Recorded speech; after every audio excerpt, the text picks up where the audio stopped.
জয় মা তারা, জয় গুরু বামদেব, জয় মা ভবতারিণী। মা গো ভালো থেকো মা, তুমি সবাইকে ভালো রেখো।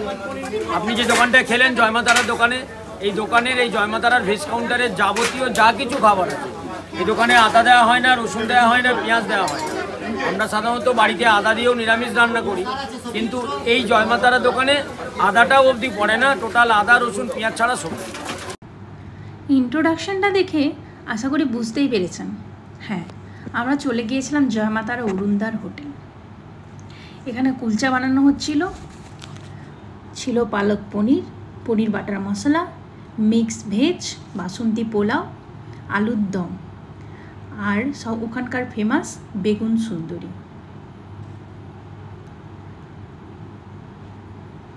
আমরা নিয়ে নিয়েছিলাম কুলচা, পনির ভর্তা, ফুলকপির রোস্ট আর পরে বেগুন সুন্দরী 1 পিস।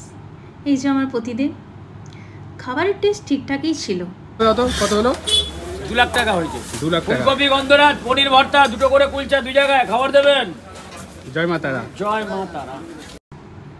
না না, আমাদের বিল হয়েছিল অ্যাকচুয়ালি 200 টাকা। এটা হচ্ছে অরুণদার ননভেজ কাউন্টার, ভেজ কাউন্টারের পাশেই ছিল। আর এখানে হঠাৎ দেখলাম রাস্তায় একটা ফিল্মের শুটিং হচ্ছিল।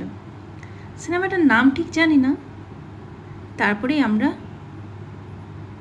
খাওয়া দাওয়া করে চলে গেছিলাম বাড়ির উদ্দেশ্যে।